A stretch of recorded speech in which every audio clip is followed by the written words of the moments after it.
pleasure to be with all of you here today.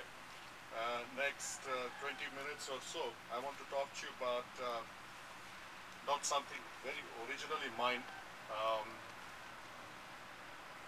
but um, I want to talk to you about a body of thoughts which are coming together, which promise to revolutionize the way we look at the human mind and look at the ideation process and the way that the century ahead will unfold.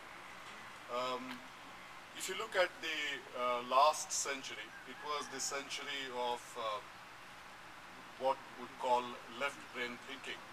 And the century that we live in today will be led by right brain thinking.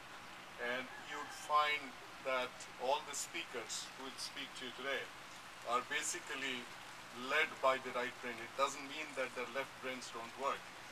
We couldn't say that of Nandan Nilekani of all people who comes from the IT industry, which is mistakenly considered to be a left brain industry.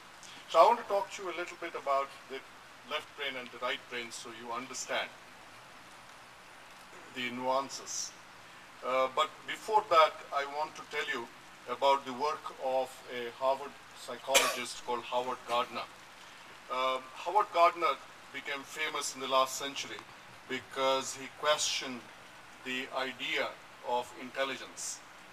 In the last century, the idea of intelligence was equated to mathematical, logical, or math-logical intelligence. The capacity to be analytic, the capacity to do maths, basically to solve logical problems. Now, in the year 1900, the French school system came under severe pressure because in 1899, the French passed a law that required all children between the age of 6 and 14 to compulsorily attend school. Now, while this law came into effect, for sociological reasons, in the year 1900, thousands of peasants from various parts of France migrated in large numbers to Paris, and they brought their kids along. So these kids had to go to school. And the school system came under pressure because it didn't have enough seats.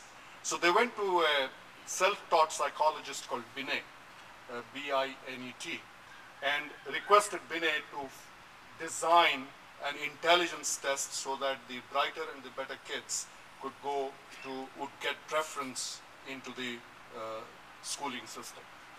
And Binet designed the first intelligence quotient test or IQ test. This was a test for math-logical capacity more than anything else. And this was the beginning of the idea of IQ. Later, during the World Wars, the American Army actually used this to eliminate people as a selection process while hiring soldiers to fight the war. So the whole of this century then got submerged in the idea that math-logical capability is really a sign of intelligence.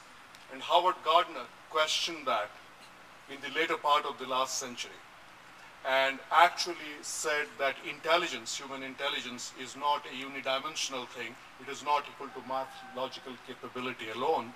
It is just one of the 9 forms of intelligence.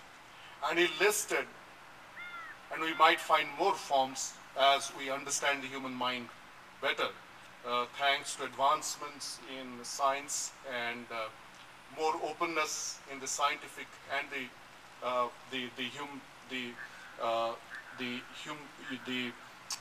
human sciences community.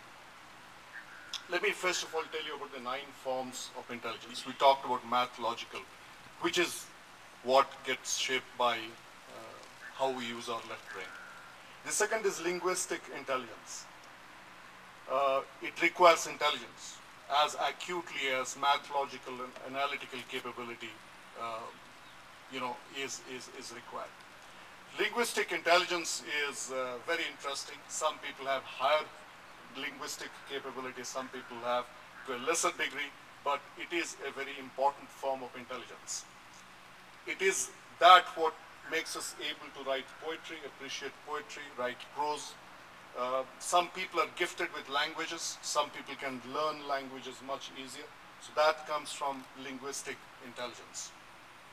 The third intelligence is what we just saw in the invocation, which is musical intelligence. It is as important an intelligence as any other. Some people are more musically inclined, more musically appreciative than other people. So when Yehudi Menuhin was 3 years old, his parents smuggled him into the San Francisco Philharmonic. You couldn't take a 3-year-old into a philharmonic for obvious reasons. Now, not only he stayed quiet throughout the performance, he actually appreciated the different musical instruments and came back and demanded that he needed a violin, and he mastered the violin before the age of 8. So this was a great example of musical intelligence. Then there is something called spatial intelligence. You know, imagine in the olden times when we were seafaring people, we used to take our ships laden with goods in the high seas, and imagine that there's a stormy night. There will be invariably an individual in the crew who would tell the true north without looking at the stars, which you cannot look at anyway because the night is overcast. That comes from what is called spatial intelligence, people who can navigate terrains, organizations much better than other people. Then there's kinesthetic intelligence. There is a Rahul Dravid, or there's a Sachin Tendulkar, who's got basically intelligence in his muscles. And kinesthetic intelligence is very interesting. It is most pronounced in not just cricket, but in martial arts, or when people are doing, let's say, fencing. 2 world champions at fencing. Now, there you do not have even a split second to anticipate the move of the other individual, or to think of what is the best counter move to make, because that could mean the difference between life and death. So you don't have time to think. In fact, if you think, you are dead. So does it mean that these people randomly actually choose their moves? The answer is no. They do it on the basis of what is called kinesthetic intelligence. Their muscles have memory. Their muscles have learning capability. So when you have a Sachin Tendulkar batting, actually the synaptic extension of the brain are in his muscles. So that's what kinesthetic intelligence is all about. Then there are some people who have something called intrapersonal intelligence more than other people. Now, intrapersonal intelligence is the capacity to understand who you are. Intrapersonal intelligence gives us emotional self-confidence. Intrapersonal people, they know themselves much more. So that itself requires a certain amount of intelligence, a certain kind of intelligence. And then there are people who have the 7th form of intelligence, which is interpersonal intelligence. You know, they can walk into a room and exactly figure out what the dynamics in the room is without even being briefed.